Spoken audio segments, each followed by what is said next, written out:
Coming to you from a studio somewhere out there. It's Enough Already Radio with Fingers Malloy and Tracy O'Connor. Good morning, good afternoon, and good evening. This is another Enough Already podcast. I'm Fingers. She's Tracy. Hi, Tracy. Hi, Fingers. Tell me about your week. You went to Chicago. I did. What did you do there? I was only there for a couple days. I was there for a big trade show. Oh, did you stay at Trump Tower? No, I did not. I wish I had. I took photos of it, though. I did see the photos you took of the Trump. Is it a hotel? I believe so. Yeah, it's right on the water there. I remember. Yeah, right on the river. Yeah, I remember taking a water taxi by it once, and this was before he was elected president, so people weren't egging the building. I didn't see any eggs present on the side of the building. Oh, well, that's good. Yeah. People must be warming to him. I'm sure.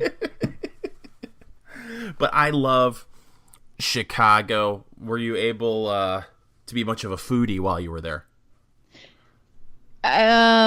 Not particularly. I was with a bunch of folks that were on the diet that you are now on. Oh, or maybe on. You're not. Yeah. Okay. Yeah, and I was too. So it was steak nights, steakhouse Saturday night, and then another steakhouse Monday night. But it was Harry Carey's joint. Oh, nice. So they had steakhouse / Italian. Oh well, Italian's lame on the yeah, but low carb not diet for me. Right. Yeah. For the other people. No, Lame. steakhouse and Italian.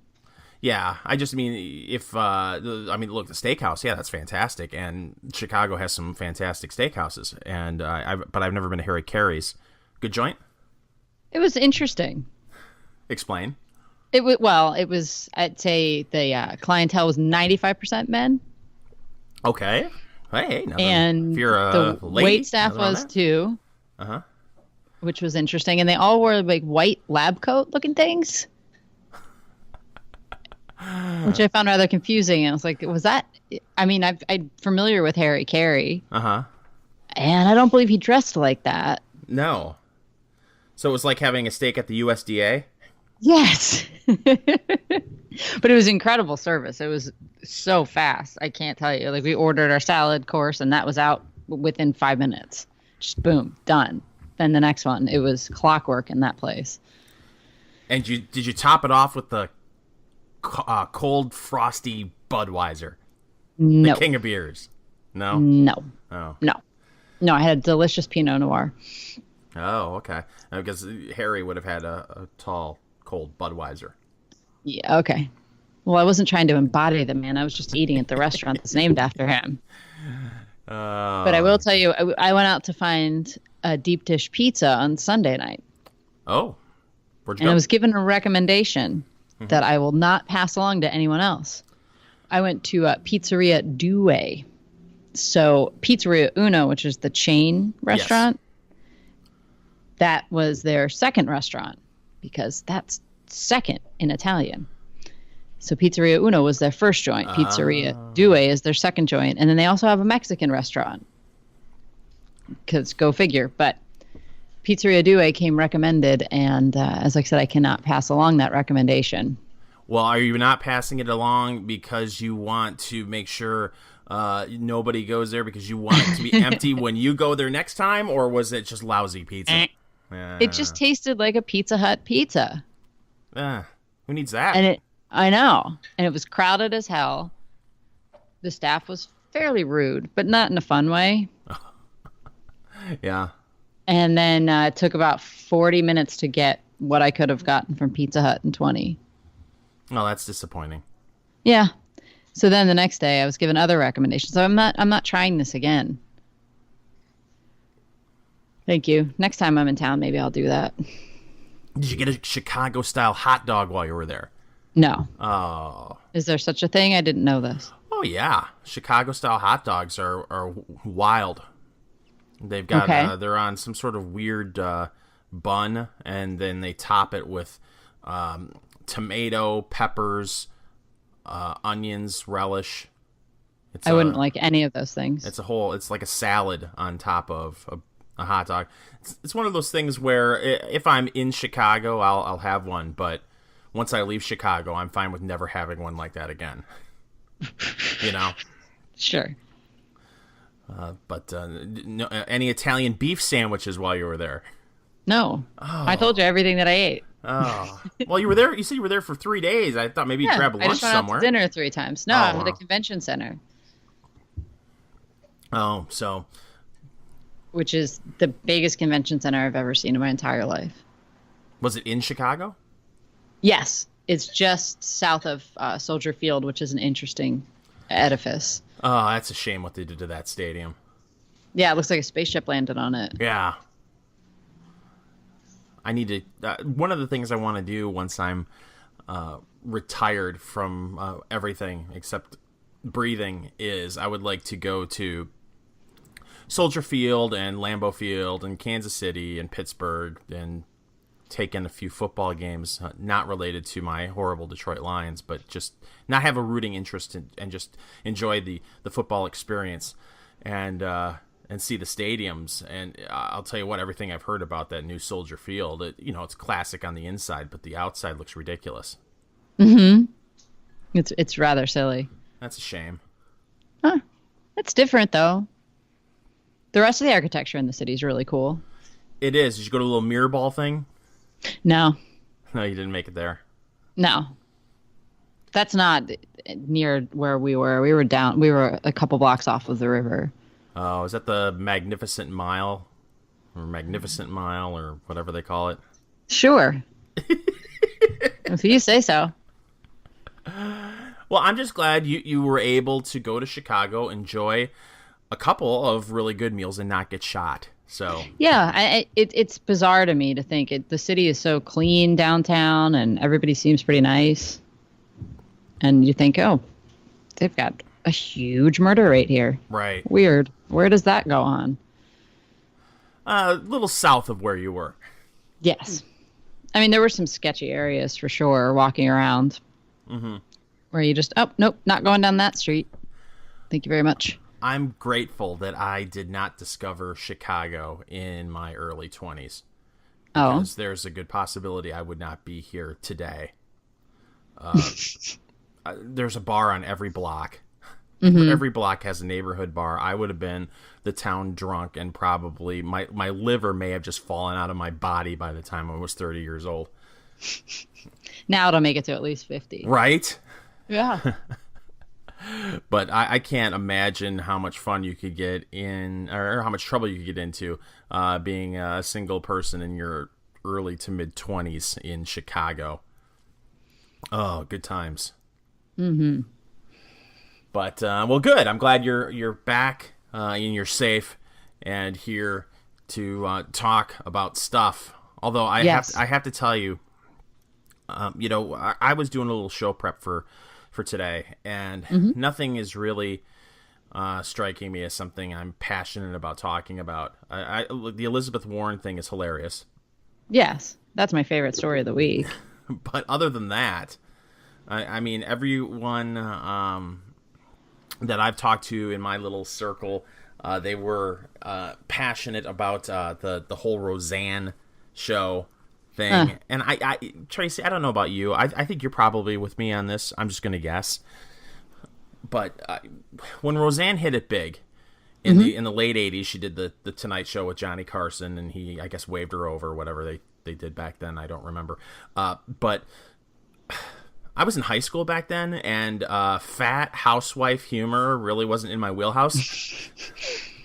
So I never understood the whole Roseanne phenomenon. Okay. Were you much of a fan? I didn't watch the show. Yeah. Really. I do think she's a funny stand-up comedian, and her stand-up is not housewife humor. It's not? No. No, I just saw her squawk about, I'm a domestic goddess, or whatever, and like looking at her nails, and I'm like, oh, okay, that's... And I wait for Eddie Murphy. That's what I wanted to see back then. You don't want to see some woman talking about being a domestic goddess while she's eating bonbons and doing whatever she was doing. But she was a good stand-up. Yeah. Yeah, she's pretty funny. Okay, I'll take your word for it. Like I said, I've only seen her on The Tonight Show doing stand-up. I didn't see any stand-up specials or anything like that. But people, it reminds me of the old Chris Rock bit about O.J. Simpson, people running out to their mailbox looking for their O.J. prize. Yes. Too many people are really emotionally invested in this Roseanne saga. People are waiting to see what the overnight ratings are, to see whether it flopped or it was a huge hit. Mm-hmm. I don't know about you. It doesn't affect my life at all. No, I don't really care. I would think the first episode this season will probably do okay, and then it'll fall off. Yeah, I'm told by people who are fans of the show, the best part of that show was Roseanne and the interaction that she had, the relationship she had with Sarah Gilbert on the show. That was like some of the best comedy, and you just eliminated one of the two people that were responsible for that comedy on that show. So I don't know. Yeah. No, it'll do all right. Everybody watched last night because it's a car accident, right? No, they're No. I don't mean how they killed her off. Oh, okay. It's a gaper thing. Yeah. Okay. People are interested to see how they're going to do this, and then the right watches so they can be angry, and the left watches so they can celebrate that the right is angry.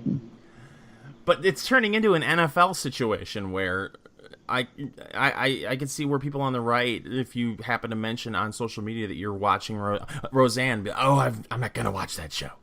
Of course. It's terrible. The virtue signaling goes on both sides. Yeah. I think it was really stupid of ABC to cancel her, and they've come out and said that they should have probably thought about it a little harder. I just don't understand how you just let the viewers decide. Mm-hmm. Oh, absolutely. And they could have just stepped back and let it go on, and then they would have moved on to the next outrage within 48 hours. Right. Or if they were smart, after Roseanne's apology, they could have written something into the show that would have made it funny. Right. Right, but she was on Rogan last week. Mm-hmm. She was supposed to go on within a day or two of this happening, and then she didn't. But she was on, and it was really interesting. She was pretty open about everything that went down and how disappointed she was in people. Like, nobody had her back at all in that cast or crew. That's too bad. You think at least somebody like John Goodman, who has been around the block and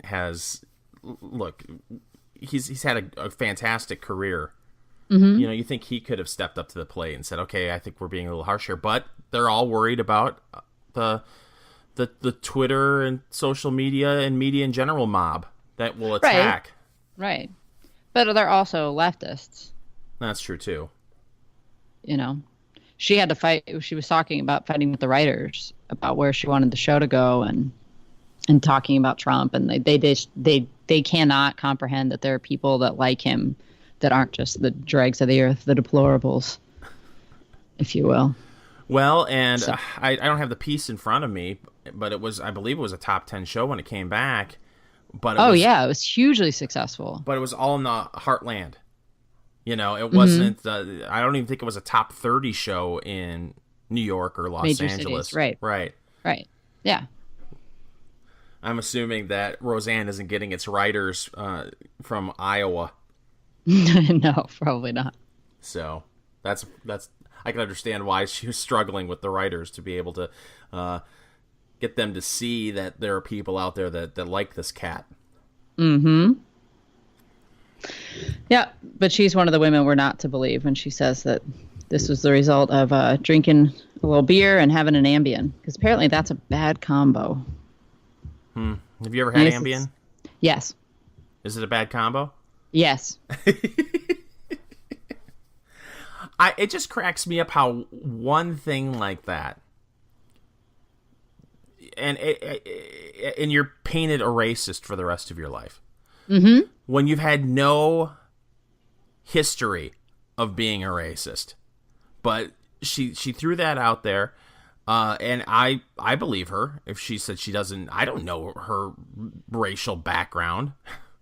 Right. Who knows? No, she still seemed to not know it. Yeah. But she was saying, like, she just woke up, had the thought, that sent the thing and was like, I was going to expand upon it in the morning because it was having to do with Iran more than anything. Mm-hmm. She was like super worked up about the Iran deal. And she was furious about the way that the Obama administration handled it, and specifically Valerie Jarrett's involvement. And she's like, that's what it was.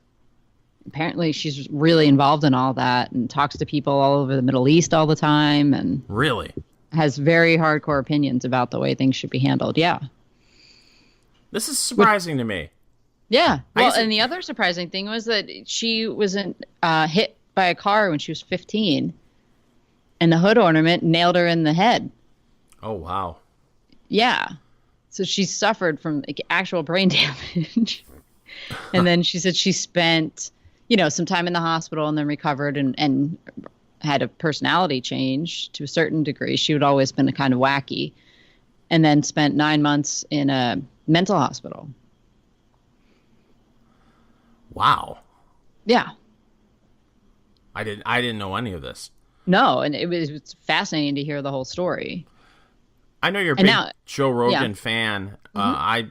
I just haven't had the time to sit down and watch or listen to one of his shows. But when I have, I'm amazed at how good of an interviewer he is. Yeah. He's really good. He is. And he defended her from the start. And said, like, let's get the whole story. He's like, I can believe the Ambien thing. And he told stories during his interview with her about other friends of his that have had really bad experiences with Ambien. What is it a tranquilizer? Okay. Yeah. Sounds like I need to get some Ambien. If you do it, just don't mix it with booze. So what reaction does it? What did she say?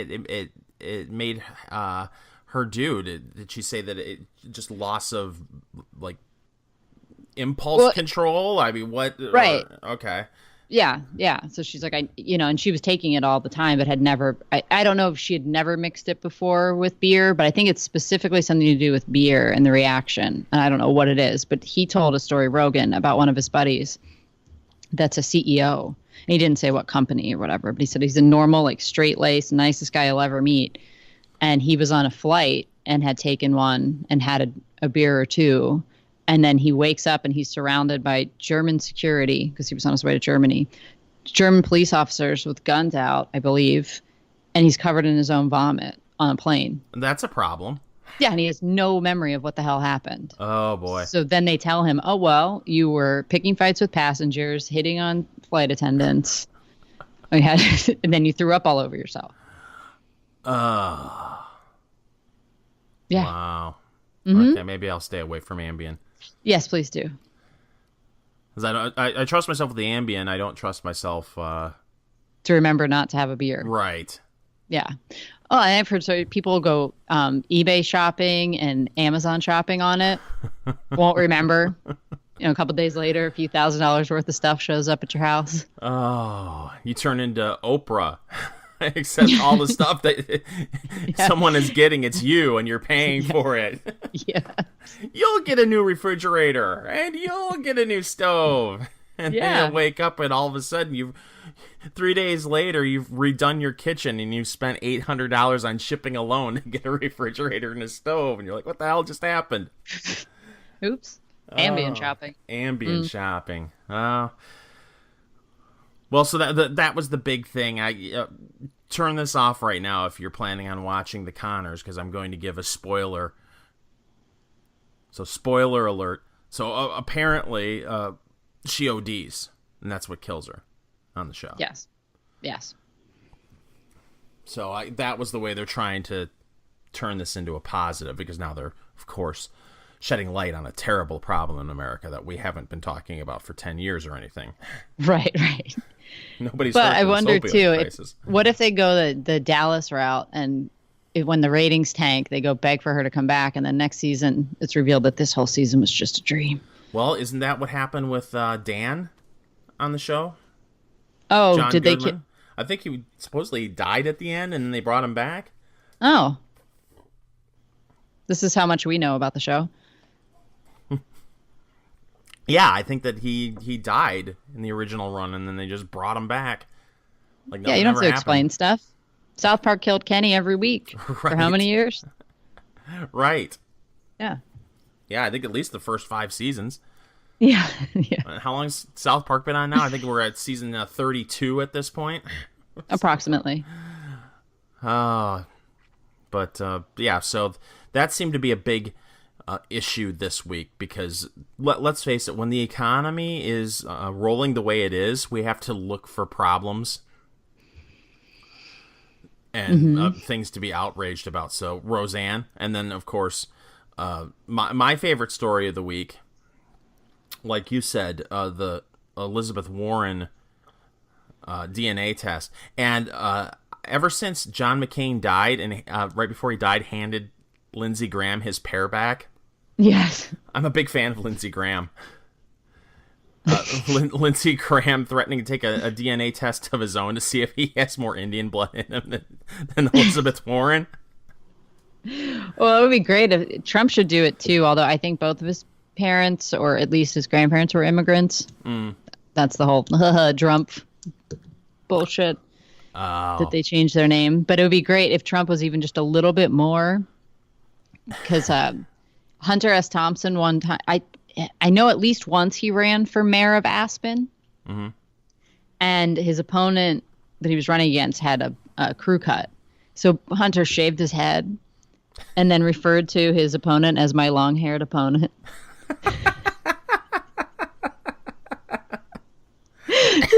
So if Trump came out just a little bit more than her, he could just be like, oh, and my opponent who's less of Native American than I am. But this is going to be fodder for the Democrats in the primary. When you have actual POCs, which I think is what we're supposed to use now, people of color in there against her. I mean, there's a good chance that Kamala Harris or Cory Booker could also have Native American. Well, it's over. Heritage. It's over for her. Oh, no. In the primaries? No. You don't think so? She doesn't think so. Well, of course she doesn't. And that's why I respect her for taking this lie as far as humanly possible. Did you watch the video they put out to accompany this announcement? No, I did not. Oh, good Lord. It's 5.5 minutes long, I think. Ugh. And we go home with her. And by the way, her family calls her Betsy. Okay. So Betsy, and I don't remember her maiden name, but we meet Betsy's brothers, who are sitting around like good old boys drinking beer and talking about good old Betsy and their mama. Oh, and this will appeal to the deplorables, you know. Course, they focus group this. Oh, yeah. And I don't know if they were at their home, she grew up or was born in Oklahoma, or that's where her parents were or whatever. So I assume that's where this house was, and it's not Miss Warren's house up in Massachusetts. Right. So they're sitting around telling old tales about how they were all told this was their heritage. They cut to a couple cousins talking about their Bama. And then how they ate powwow chow. Yes. Type food 3 times a week, at least. Oh, absolutely. And then we get a little bit of her history. So quick bio. And then I think we cut to, first it's a bunch of professors, because she doubles down on this idea that it never got her anywhere career-wise. Which there's documentary evidence that disproves all of this. Right. And so they have professors from Harvard, from UPenn, and from University of Austin. I guess she taught there too. All swearing it had nothing to do with her hiring or anything like this. And okay. And she's the greatest law professor. I mean, can you imagine? I can't imagine sitting through one of her classes. But then not we without get some beer and Ambien. No.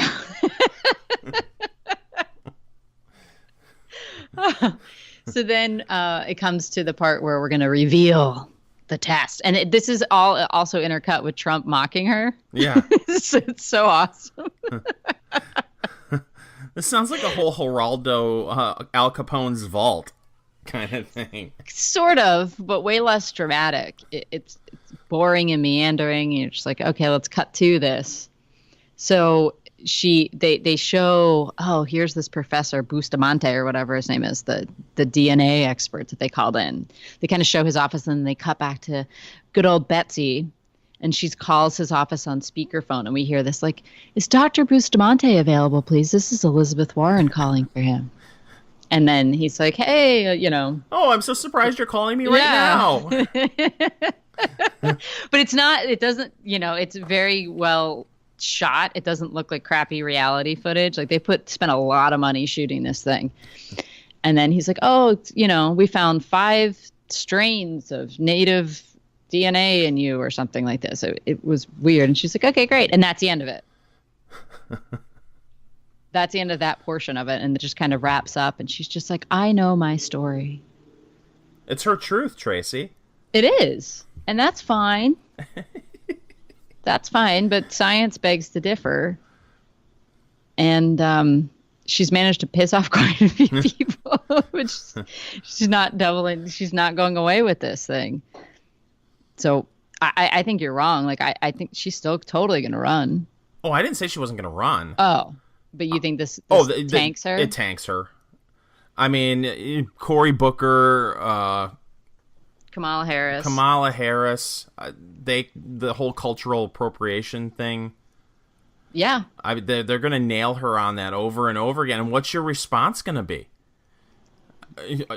I'm one. What's the potentially 1,024th. So I was thinking about it with my pizza. I'm like, can you imagine cutting a pizza into 1,024 slices? Yep. This little tiny piece of crust right here. That's part Cherokee. Yep. Well, the Cherokee Nation came out and slammed her. Yeah. Which is just a thing of beauty. And then Trump spiked that football by saying thank you to the Cherokee Nation. She's a fraud. Yeah, but I wonder now, how is this going to force? Are they all going to go get DNA tests? Every single Democrat that's running. Well, that was the spin from Slate today. Oh yeah. Who else is going to be bullied into getting a DNA test? It's like, oh, that's the spin you're going with, that she was bullied into taking a DNA test. You're not going to at least be a little bit outraged over the fact that she's a complete fraud? No. That's the thing I don't get is there are other whacked out crazy leftists that they could support. Mm-hmm. But they'll go down with the ship with her. Yeah. Somebody needs to explain it to me. I don't understand. I've seen her give a speech. It's okay. But there are more charismatic leaders out there on the left than her. Mm-hmm. What is it about her, Tracy? Well, she checks all the boxes, though. Yeah.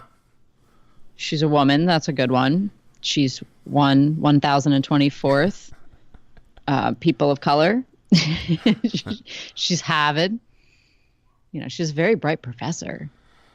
And she cares about the little guy. If Democrats were smart... Uh-huh. At first, I thought one of two things. Either they were going to try to find their own Trump. Mm-hmm. They'll get a CEO of some corporation to step down and then run for president as a Democrat. I thought they were going to do that. Or the other thing, find someone in the Midwest.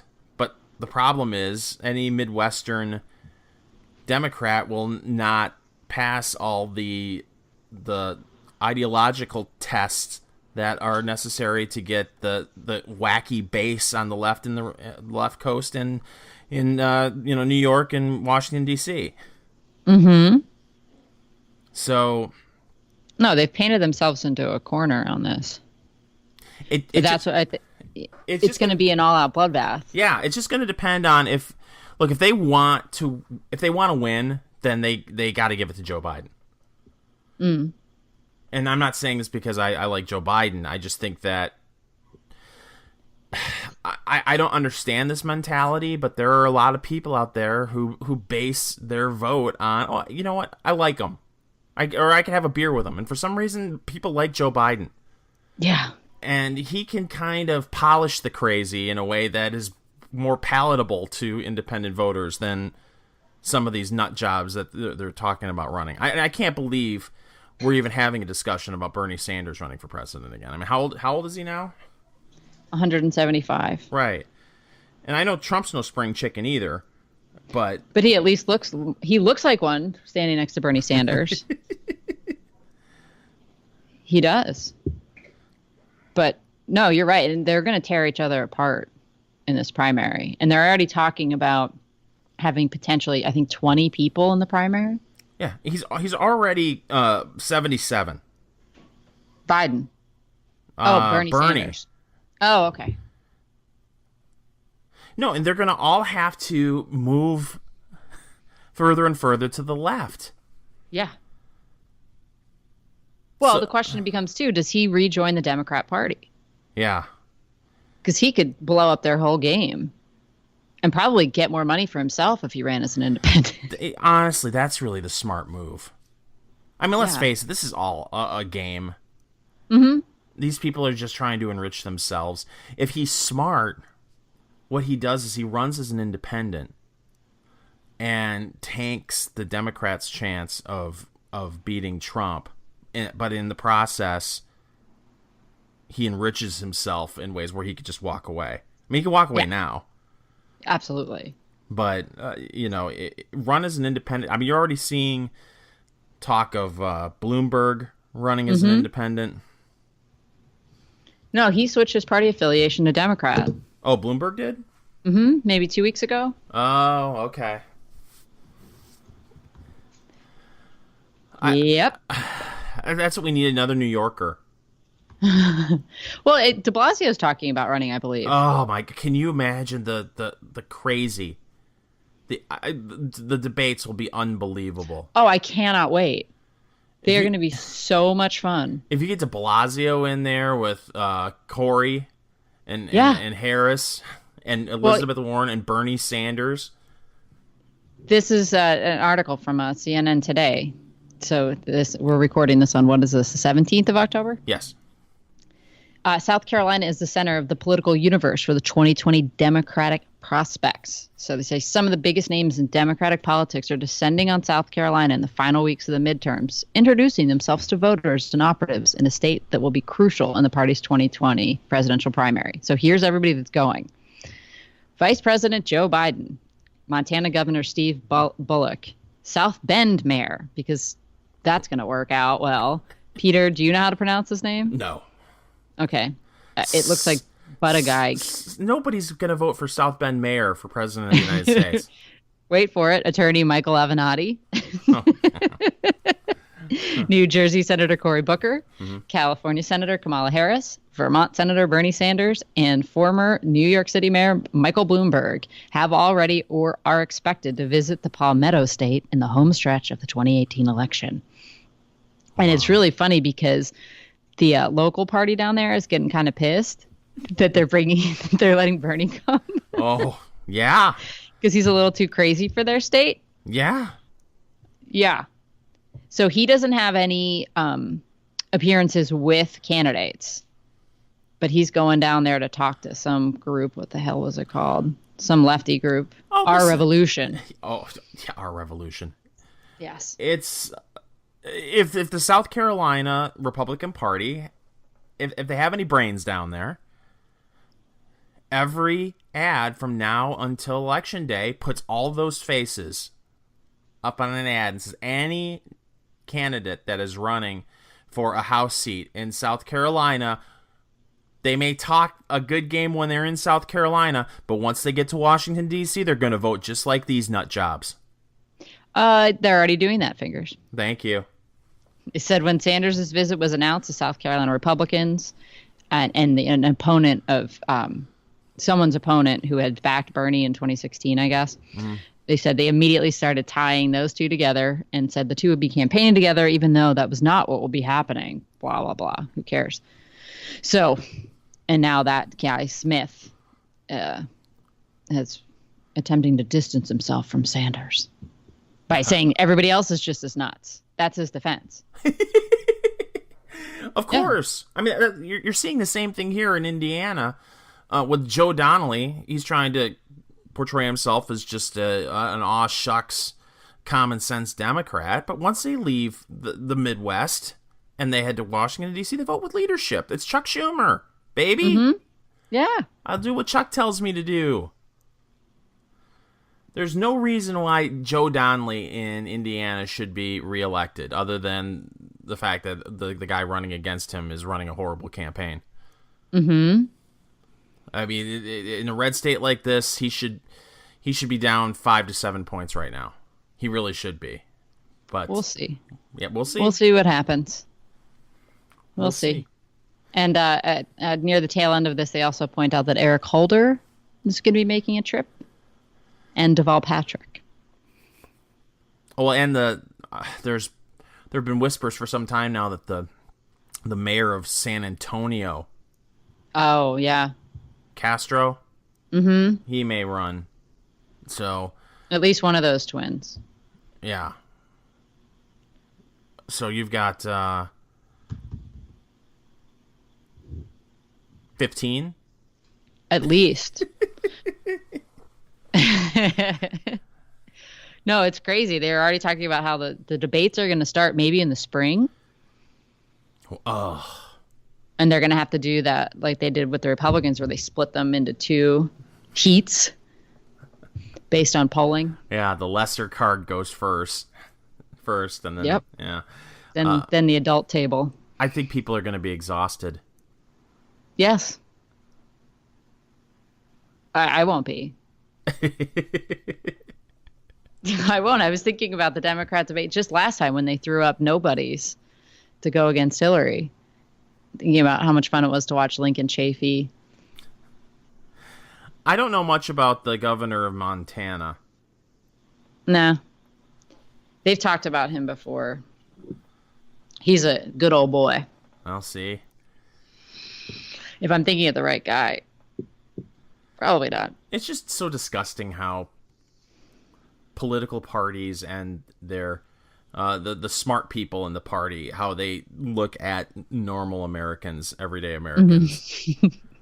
Yeah. Oh, we'll get Elizabeth Warren and we'll get her in Oklahoma and we'll have her talk to some of her good old boy brothers and they'll be drinking natural light on the front porch just like a typical Joe Six-Pack Trump supporter. And they'll identify with that. Really? Yep. Mm-hmm. Ugh. I mean, it goes back to the Republican primary where... we got Jeb Bush. He speaks Spanish. It'll be great. We'll get the Hispanic vote if we can only nominate Yeb.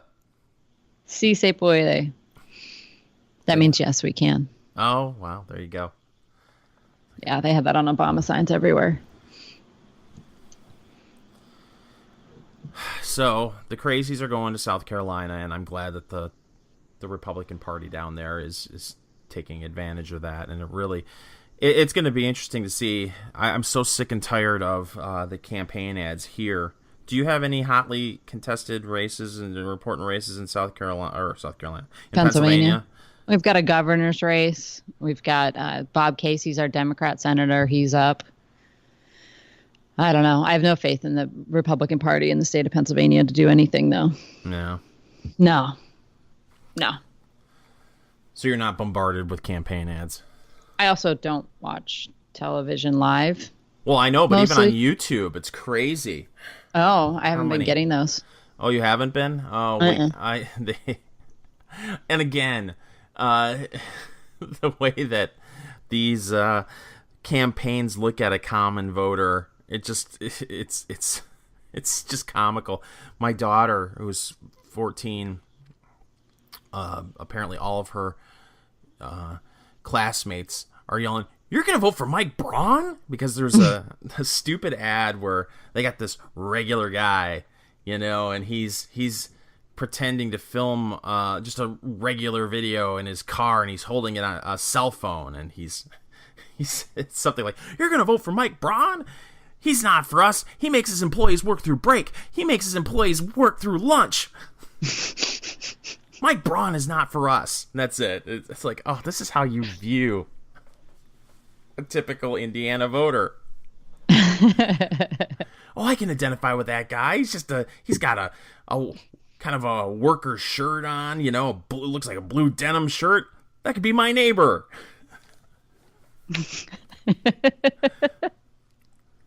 I identify with him.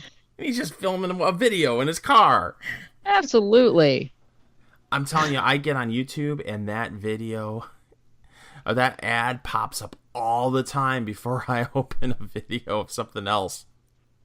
Just boom, oh, there's a guy again. And in fact, if you get on YouTube, there are parody videos where people have messed with the audio and stuff. Oh, that's awesome. Yeah, that's how ridiculous this campaign ad is.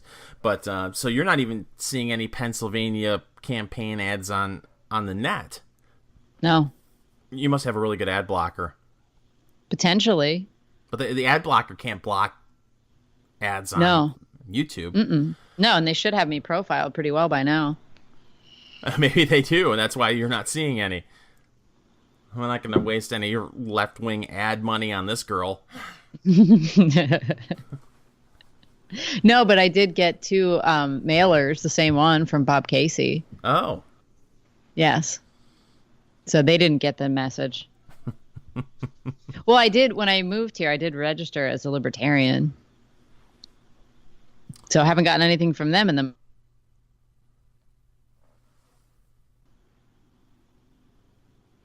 No, he has not won me over.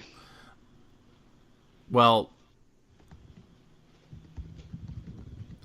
is there much of a Libertarian Party presence in Pennsylvania, or at least in your area of Pennsylvania? Meh. I told you I went to the one meeting, and Right. There were 30 people.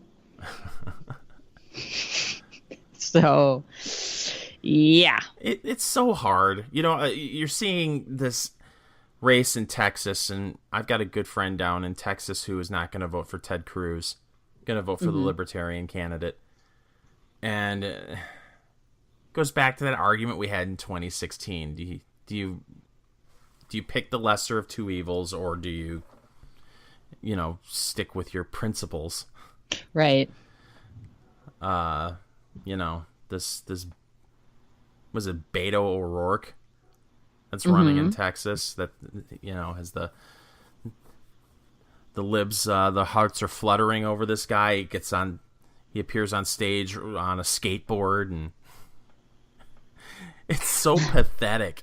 The things that the pandering, like I saw 2 weeks ago a video of him dabbing. Yes. Apparently, because it's 2009. I didn't even know what that was. Oh, that was a thing for a while. Okay. It was like, okay, why are you trying to be cool? Is it like some dance move? No, it's just a pose. You strike a pose. Oh, it looks like almost like the Heisman pose. Yeah, a little bit mixed with the Heil Hitler sign. Oh, okay. Well, we can meme that, and then it'll go away real fast. But when they try to be cool, it's painful. Oh, God. When they tried to cram down our throats that Barack Obama was cool. Yes, I just always think of him on a bicycle. Yeah, with the bike helmet on and the mom jeans. Mm-hmm. Or throwing the baseball. Oh, that was the most pathetic thing. I mean, anyone can look cool if you're younger and you're in a good suit. Yes. Okay, but when you get into your everyday clothes and they're mom jeans, stop with the cool act. Nobody's buying. I feel like he was wearing a White Sox starters jacket. Yeah. The 90s. And didn't know anything about the White Sox. Oh. Awful. I did not see his presidential library when I was in Chicago. Oh, that's too bad. I don't know if they've broken ground on that yet, but I did think, well, they can just convert all these Trump hotels. They can have a little library in each one of them, everywhere they are. Oh my gosh, I haven't even thought about that. Can you imagine what the Trump presidential library is going to be like? Oh my God, it's going to be insane. It'll have a golf course. Sure. Oh, he'll put his taxes in there. Yeah. Well, wouldn't that be great? Yes. Ultimate troll after it's all over. Well, you know that they're running on that, right? The Democrats, one of the things they're going to do is they found some arcane law that says one of the committees in the House, whoever controls it can also release people's taxes or ask to be shown people's taxes and then can release them if they want to. Well, if anybody sees his taxes, then they're going to be released. Right. I mean, it'll be the Dianne Feinstein leak. Yes. So. Well, we don't know how that got out of here. You know what would be great is if they finally get their hands on his taxes and he pays like the maximum that was that he was supposed to according to law. It'd be so fantastic. Well, Elizabeth Warren was tweeting about it today or yesterday. Like, oh, why is he hiding them still? Does he not make as much money as he tells everybody? It's like, oh, come on. You're not going to bait him into doing this at this point. I just find it hard to believe that that is an issue for anyone outside of the militant left. Mm-hmm. Oh, it's not. It's just them. I mean, record unemployment. Mm-hmm. Taxes have been cut. Regulations have been cut. The economy is humming right along. I don't know of too many people that are like, oh, you know what, that's great and all, but can we see Trump's tax returns? I don't know. Maybe I'm missing something. You could be. You could be. But it's not all rosy. We could still have record deficits.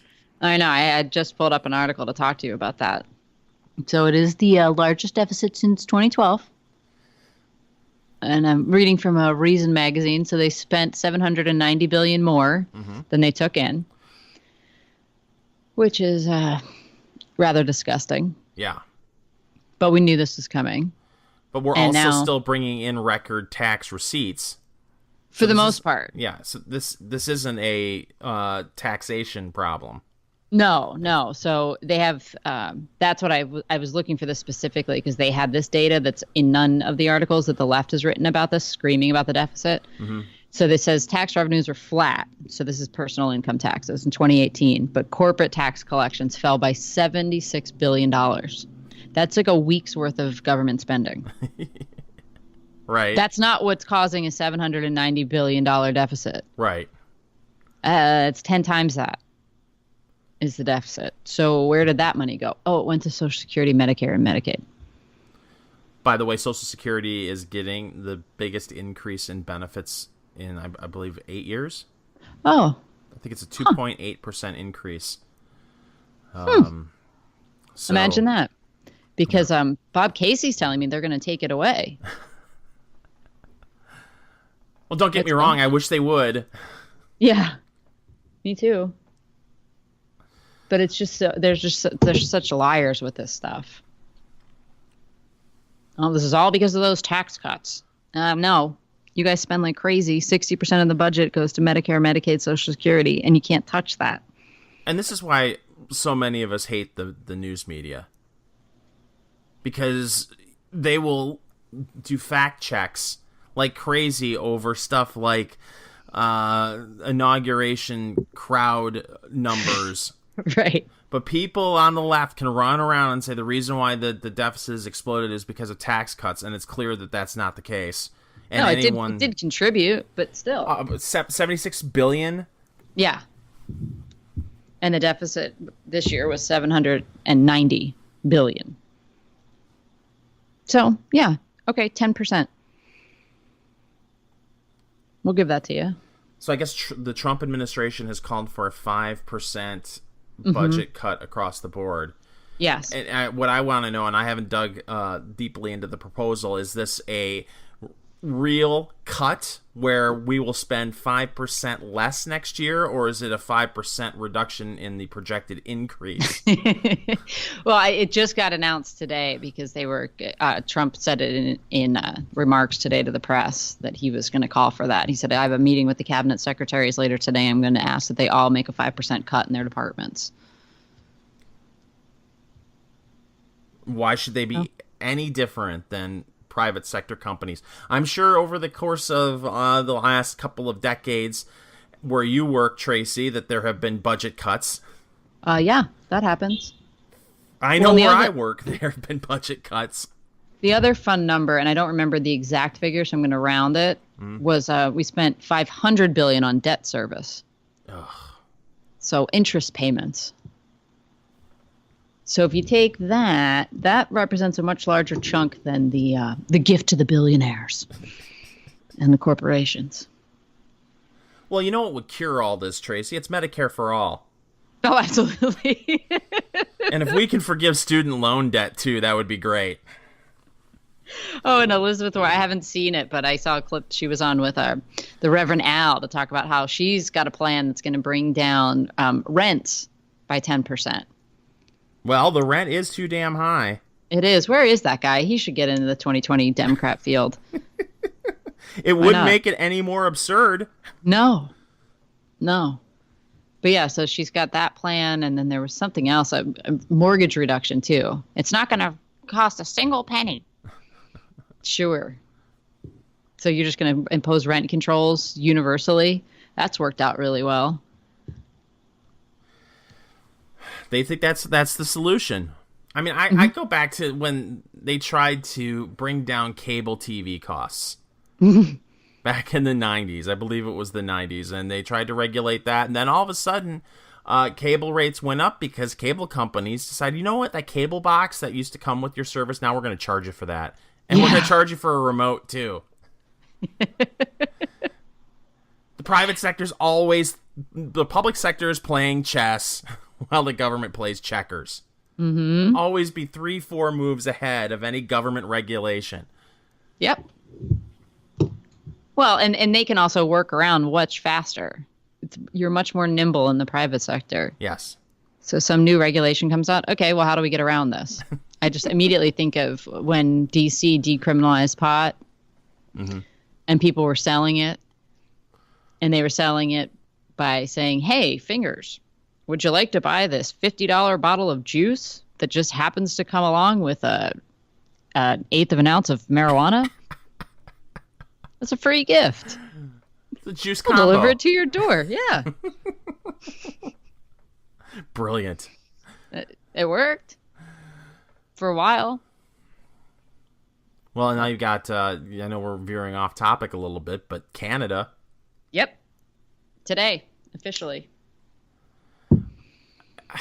And I read a story, I don't know if it was in Reason, I can't remember, where someone from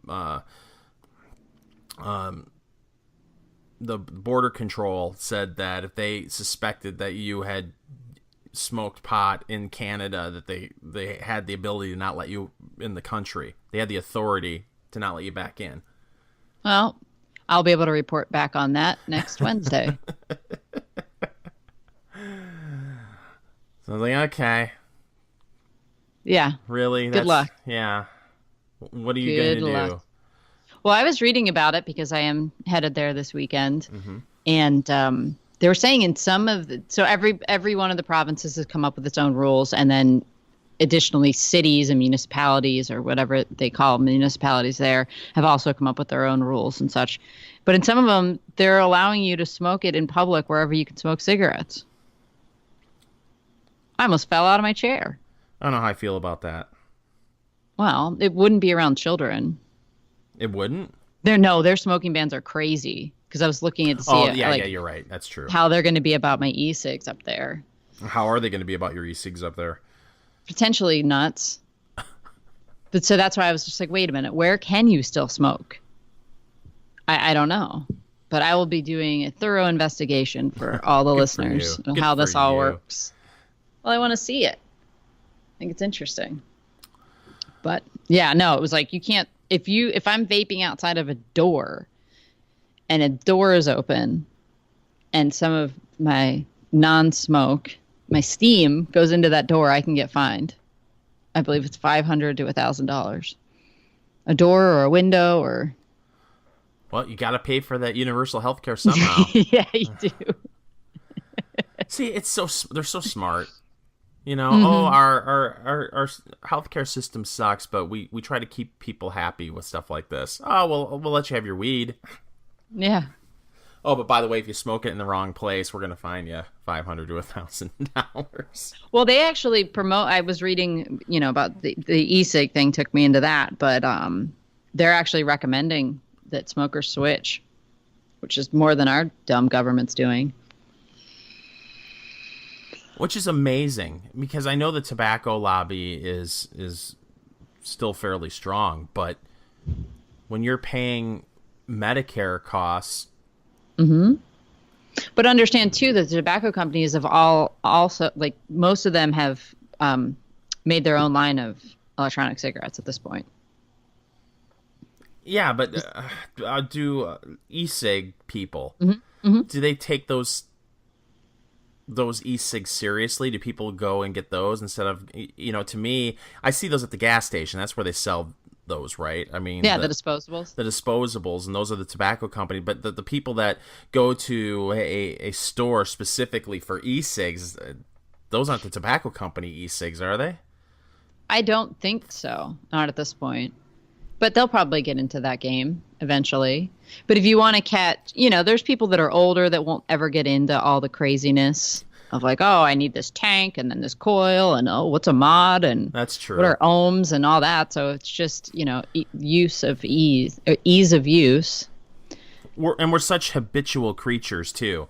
Yeah. We're creatures of habit. If you're used to, for 25 years, going into a gas station to get your cigarettes, it won't be much of a stretch for you to go into a gas station and buy an e-cig.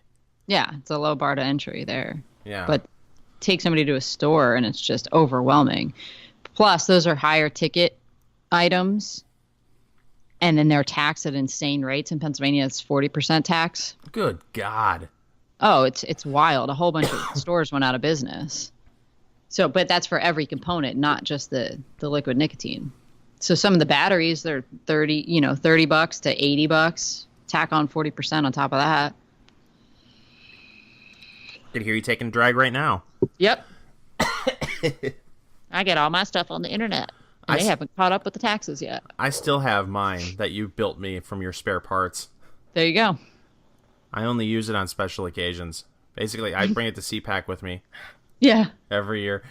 It gets me through, man. I mean, when you're up until 4 o'clock in the morning drinking, and then you have to be up at 7 o'clock. Yeah, it's a nice wake you up. Yeah. That oil you gave me with, what was it, like triple the nicotine? Yeah. Yeah, I think it's 32. Yeah, that'll get the blood pumping. Yeah. It's like having 5 Marlboro Reds. CPAC should be an absolute shit show next year. Oh, of course.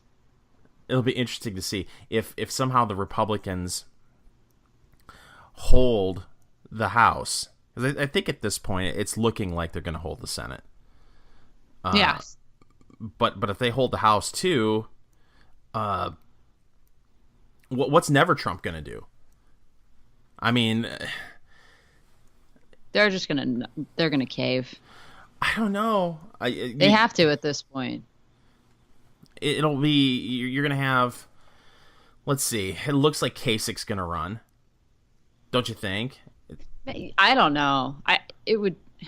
I guess he's delusional. But I can't imagine. If they can't keep their people in line, that party's a joke. And just say, let the Democrats slaughter each other for a year and a half and save our money. Well, Ben Sass, I don't think he would run. No, and if he did, it would go nowhere. Well, again, it's the Never Trump people.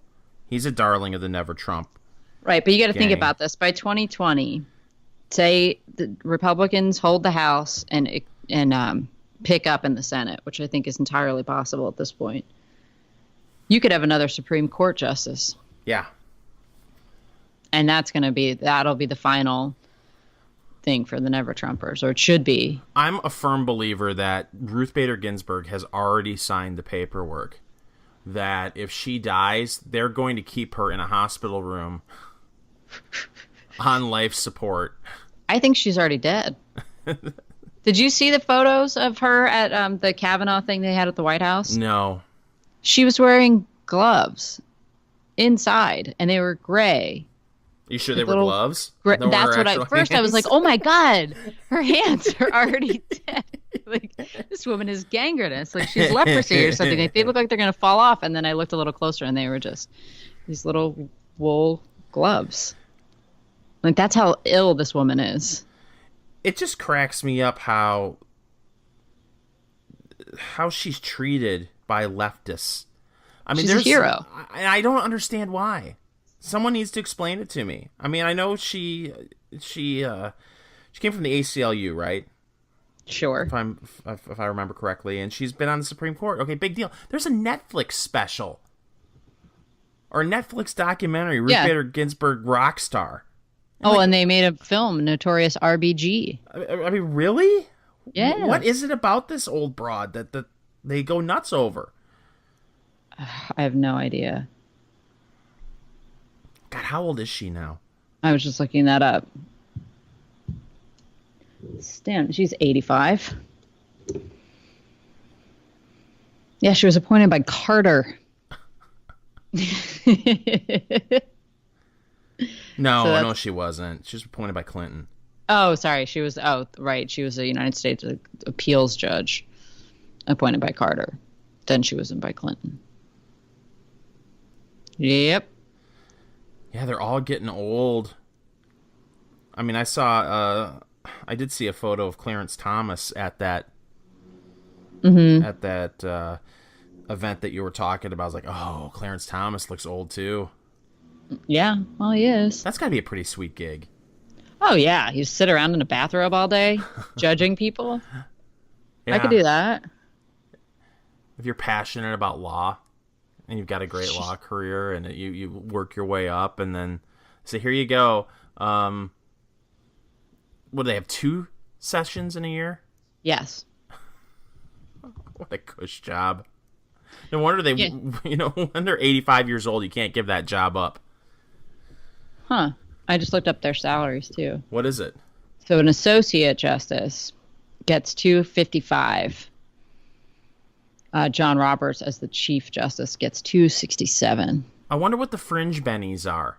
Well, they probably get paid. They can give paid speeches.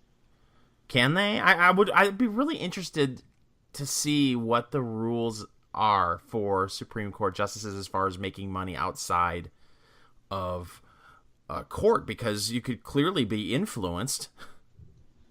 Sure. All right. It could be a conflict of interest if you're giving a speech somewhere and it's being funded by someone who may have a case up at the Supreme Court at some point. I mean, I wonder if you can get rich as a Supreme Court justice like you can as a say a U.S. senator. I mean, can you go in? Can you go in and 15 years after becoming a Supreme Court justice and have 3 beach homes? Can that happen? Mm-hmm. Yeah. I mean, it looks like. I mean, they can write books. Yeah. For sure. And then there's a whole bunch of articles about this, like how they make extra money on the side. It looks like they can give speeches. Uber driver? Yeah.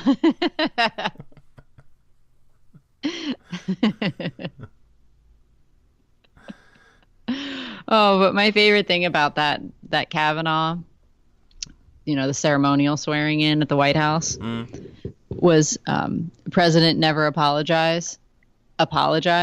Did you see that? No. He apologized on behalf of the American people for how poorly Brett Kavanaugh was treated.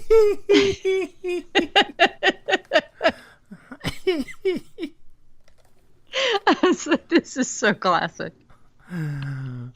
Oh, man. The idea that we elected an internet troll to be president of the United States still stuns me. It's the greatest thing ever. It brings laughs daily. Yeah. It does. And now Stormy Daniels and Michael Avenatti are going to have to pay his legal fees. He called her a horse face on Fox and Friends. I know. He tweeted it. And I was like, well, if you say it really fast, it's hard to tell the difference between the word horse and whore. Horse, yeah. So maybe he was dictating it. And autocorrect took control. That'll happen. But how many lefties gave to their GoFundMe that are now paying Trump's lawyers? What are you talking about? What do you mean? Avenatti is the king of GoFundMe grifts. Yeah, but how's this going to get... Because of the defamation lawsuit got thrown out, and now they have to pay Trump's legal fees. Oh, you didn't know that? No. When did that, when did that happen? That happened the same day that the DNA test came out, I think. Oh, see, it got overshadowed. Yeah, so everybody that gave money to Old Stormy's defense fund actually just paid for Trump's guys to destroy them. I feel bad for Stormy Daniels. Do you? Yeah, I really do, because I'm sure that she thought that this was her way to stop having to go to shitty strip clubs to perform shows. This was going to be it. This was going to be her ticket.